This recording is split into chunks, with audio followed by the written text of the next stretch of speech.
नमस्कार दोस्तों, मैं एक बार फिर से स्वागत करता हूं आपको अपने YouTube चैनल में।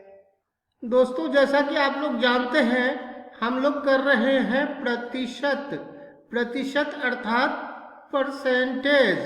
तो दोस्तों, हम लोग आज परसेंटेज का पार्ट 9 भाग 9 करेंगे। और अगर आपने 1 to 8 1 से 8 तक पहले नहीं देखा है दोस्तों, तो पहले 1 से 8 तक जरूर देख लें, क्योंकि उसके बाद ही आपको समझ में आने वाली है दोस्तों। अगर आपने मेरे चैनल को सब्सक्राइब नहीं किया है दोस्तों, तो चैनल को भी सब्सक्राइब कर लें, क्योंकि मैं इसमें कंपटीशन से संबंधित क्वेश्चन सिलेबस को कवर करूंगा।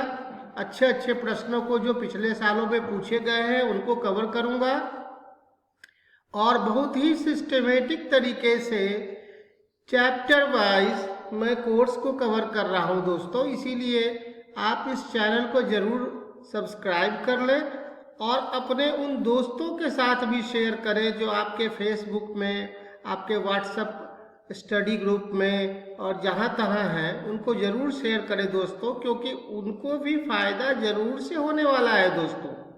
इसीलिए दोस्तों मैं कहूँगा कि ये काम आप अगर नहीं किया है तो अभी एकदम बिल्कुल कर ले, क्योंकि मेरे पढ़ाने का जो स्टाइल है, जो तरीका है, वो पहले बेसिक पर हम लोग जोर देते हैं। अगर आपको बेसिक समझ में आ गया तो आप ट्रिक फट से समझेंगे, ट्रिक भूलेंगे नहीं। एग्जाम में बहुत लड़कों ने कंप्लेन किया है कि ट्रिक रट के जाते हैं, कंफ्यूजन हो जाता है। दोस्तों, ट्रिक रटने की चीज ही नहीं है। अगर बेसिक कॉन्सेप्ट क्लियर है तो थोड़ा भी आपको कंफ्यूजन होगा, तो बेसिक चूंकि आपका स्ट्रॉन्ग है तो आप उसको निकाल लेंगे। और मैथ रट्टा मारने की चीज नहीं है दोस्तों। इसीलिए मैं बार बार कहूँगा, मेरे सारे वीडियोस को आप देखें। कोई कंफ्यूजन आपको अगर होता है दोस्तों, आप हमसे जरूर डिस्कस करें। आप कमेंट सेक्शन में लिखें, मैं उसका फिर से सॉल्यूशन दूंगा, बढ़िया से समझाऊंगा दोस्तों। आपको टेंशन लेने की जरूरत नहीं है दोस्तों। आज हम बिल्कुल बेसिक लेवल से पढ़ने वाले हैं।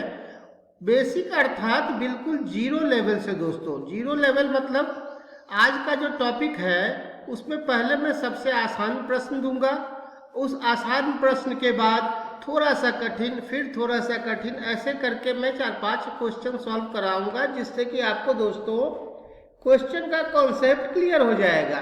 फिर आपको कहीं दिक्कत नहीं हो सकती है। और कमजोर छात्र दोस्तों इस वीडियो को जरूर देखें। जिनको कमजोर छात्र मतलब जिनको अपना बेसिक क्लियर करना है, क्योंकि मैं बेसिक क्लियर पे सबसे ज़्यादा जोर देता हूँ, कॉन्सेप्ट क्लियर पे सबसे ज़्यादा जोर देता हूँ। वैसे दोस्तों मेरे नज़र में दोस्तों कमज़ोर छात्र तो कोई नहीं होता है। कमज़ोर छात्र होते ही नहीं हैं। कमज़ोर छात्र वही हैं जिनको धाकड़ सर नहीं मिले। आप एक बात जान लीजिए, मैं ऐसा कोई नहीं बेसिक से समझा रहा है। कोचिंग में भी अगर आप जाएंगे तो वो आपको बेसिक नहीं समझाने वाले हैं। बेसिक आपको खुद समझना है, और बेसिक समझने के बाद ही आप सारे क्वेश्चंस कर सकते हैं। इसीलिए इस चैनल का साथ नहीं छोड़ें और चैनल को बढ़ाएं दोस्तों। आप लोगों से बहुत उम्मीद है, हमारे चैनल को आगे बढ़ाएं, दोस्तों में शेयर करें और इसका प्रचार प्रसार करें दोस्तों। तो दोस्तों चलिए आज के टॉपिक पार्ट 9 प्रतिशत पर हम लोग आते हैं और चैप्टर शुरू करते हैं। और दोस्तों आज जो शुरू करने वाले हैं टॉपिक, वो मिश्रण पे आधारित प्रश्न है। मिश्रण पे आधारित प्रश्न एग्जाम में बहुत पूछे जाते हैं। आपको प्रश्न को समझना होगा, प्रश्न को 1 बार 2 बार 3 बार पढ़ना होगा। तो उम्मीद है कि आप प्रश्न को समझ जाएंगे, और प्रश्न को समझे तो समझिए कि आपने आधा जंग जीत लिया दोस्तों। बिना समझे करेंगे तो दिक्कत आएगी। इसलिए चलिए आज के पहले प्रश्न। तो दोस्तों आज का पहला प्रश्न है कि 240 ग्राम नमक तथा जल के घोल में 80% जल है। इसमें जल की कितनी मात्रा मिला दी जाए कि प्राप्त नए मिश्रण में 95% जल हो जाए। तो दोस्तों क्वेश्चन को समझिए। जल और नमक के घोल का जो मिश्रण है, उस मिश्रण का वजन कितना है? उसका मिश्रण का वजन है 240 ग्राम। जल और मिश्रण, जल और नमक, वाटर एंड सॉल्ट। तो जल और नमक का मिश्रण जो है उसका वजन है 240 ग्राम। ये तो आप समझ रहे हैं। तो इसमें जल के घोल में इसमें 80% जल पहले से है। जल की मात्रा कितनी है? वाटर कितना है? 80% है। तो इसमें पूछता है कि कितना जल मिला दिया जाए कि प्राप्त नए मिश्रण में 95% जल हो जाए। इस बात को समझिए। किसकी मात्रा बढ़ानी है? जल की मात्रा बढ़ानी है। तो क्या मिलाना पड़ेगा दोस्तों? जल ही तो मिलाना पड़ेगा।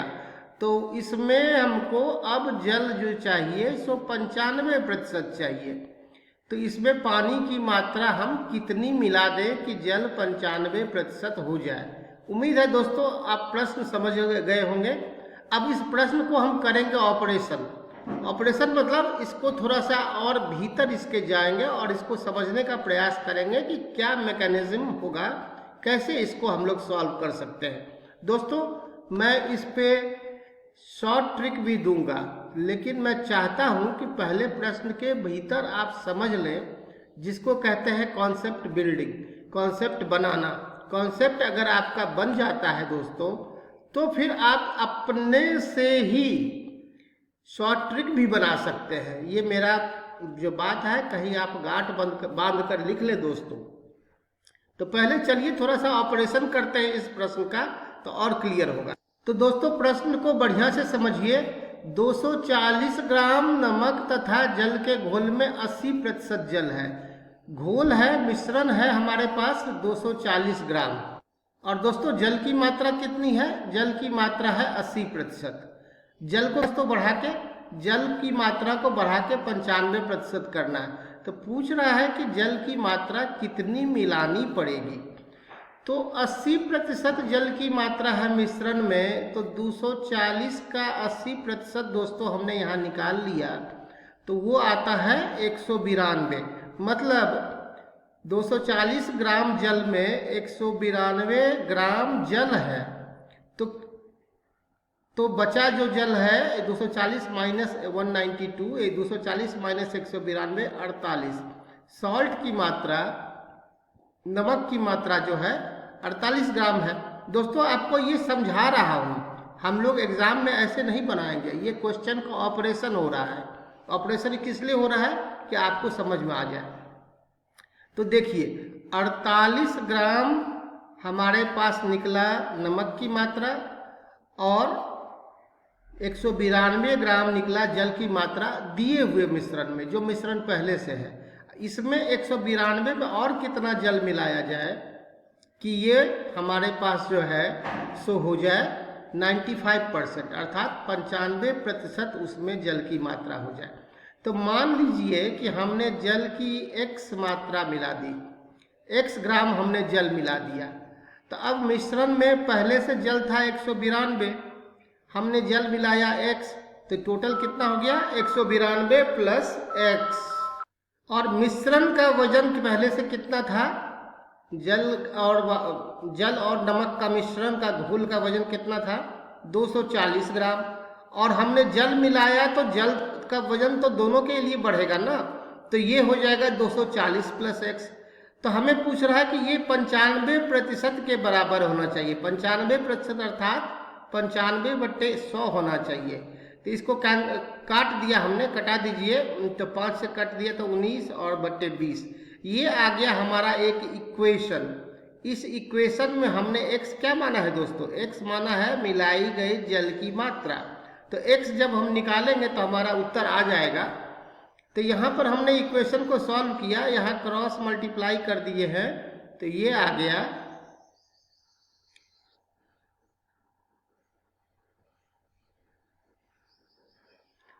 20 गुने 192 प्लस x।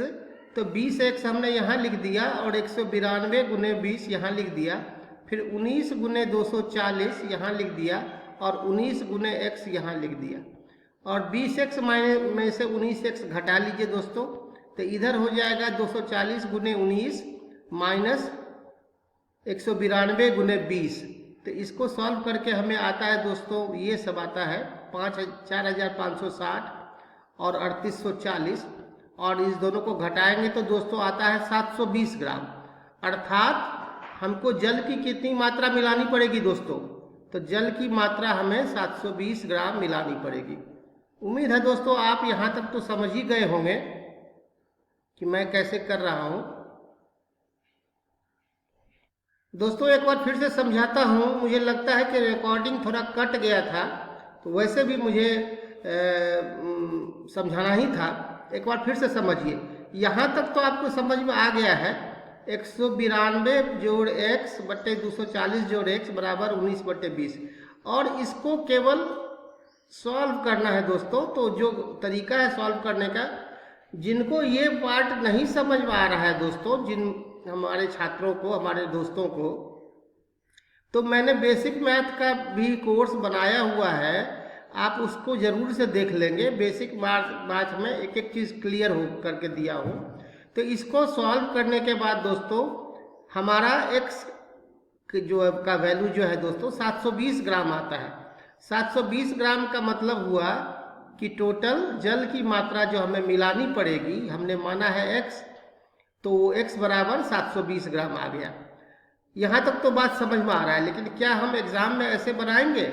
नहीं दोस्तों, एग्जाम के लिए जो मेथड है वो आप समझिए थोड़ा सा। दोस्तों जैसा कि मैंने समझाया था पिछले कुछ देर जो मैं समझाया हूँ, उसमें मैंने दोस्तों आपको केवल क्वेश्चन का ऑपरेशन किया कि ये कैसे काम करेगा। लेकिन एग्जाम में समय की कमी होती है, आप हम सब जानते हैं। तो आपके लिए एक शॉर्ट ट्रिक लाया हूँ, इससे आप इसको बना लेंगे। जैसे मिश्रण का वजन कितना है दोस्तों, लिखता है मिश्रण का वजन गुने अंतर 100 माइनस नए मिश्रण की मात्रा। तो मिश्रण का वजन कितना है दोस्तों? तो मिश्रण का वजन है 240 ग्राम, और अंतर मतलब पहले जल का प्रतिशत कितना था और बाद में जल का प्रतिशत कितना हो गया, दोनों का अंतर। तो दोनों का अंतर 95 और ये था, और 80। 95 माइनस 80 हो जाता है दोस्तों 15। तो 95 माइनस 80 15, और 100 माइनस नए प्रतिशत की मात्रा। जल में अब कितना चाहिए नया मिश्रण? 95। तो 100 माइनस 95 ये कर देना है। तो ये 100 माइनस 95 हो जाता है दोस्तों कितना? तो 5, और 240 गुने 15 बट्टे 5, तो 5 से कटा दीजिए, 5 तिया 15, तो ये हो जाता है 720 ग्राम। तो दोस्तों आप एक लाइन में उत्तर पा गए, और ऐसे ही एग्जाम में बनाना भी है। पिछले में जो आगे जो पहले जो मैं समझाया हूँ दोस्तों, वो तो समझाने के लिए कहा हूँ, वो भी जरूरी है दोस्तों। समझना भी उतना ही आवश्यक है जितना कि ये। कहीं कल को आप ये सब मिश्रण का ये सब फार्मूला भूल गए, और यहाँ पर 100 माइनस नए मिश्रण की मात्रा में कहीं पुराने मिश्रण की मात्रा लिख दिए, चाहे कुछ कर दिए, तो गलती तो हो ही सकती है। लेकिन आपका कॉन्सेप्ट क्लियर रहेगा तो आप कैसे भी इसको निकाल सकते हैं। तो उद्देश्य यही है कि आपके बेसिक को स्ट्रॉन्ग करना है। अगर आपने ये सोच लिया कि हम बेसिक को पहले ठीक करेंगे, तो ऐसा कोई एग्ज़ाम ही नहीं हुआ है जिसको कि आप क्लियर नहीं कर सकते हैं। ये बात मैं अपने 25 साल के अनुभव से आपके साथ शेयर कर रहा हूँ दोस्तों, इस बात को भूलेंगे नहीं। और दोस्तों इस भाग में मैं इतना समझाया हूँ, कुछ और प्रश्न अगले भाग में हम लोग सॉल्व करेंगे। आप निश्चिंत रहें, मैं आपके साथ हूँ। इसमें भी कुछ अगर नहीं समझ में आया होगा तो हमें ज़रूर बताएंगे। और दोस्तों यहाँ पर आप लिखा देख रहे हैं, और सब्जेक्ट कहीं से मैथ्स पढ़ेंगे यहीं से। इसलिए मैं बार बार कह रहा हूँ कि यहाँ पर मैं बेसिक समझा रहा हूँ, और बेसिक समझना अति आवश्यक है। आप शॉर्ट ट्रिक रटते जाएंगे, भूलते जाएंगे। अनेकों शॉर्ट ट्रिक है, हजारों शॉर्ट ट्रिक है, कितना आप रट पाएंगे। इसीलिए बेसिक को अगर समझ लेंगे तो आपसे प्रश्न छूटेंगे नहीं, और शॉर्ट ट्रिक भी मिस होता रहेगा। तो बेसिक चूंकि आपको आता है तो उससे आप पता कर लेंगे कि क्या होना चाहिए। तो ठीक है दोस्तों, आपका दिन शुभ हो, मंगलमय हो, ईश्वर आपको सफलता प्रदान करे। Thank you very much.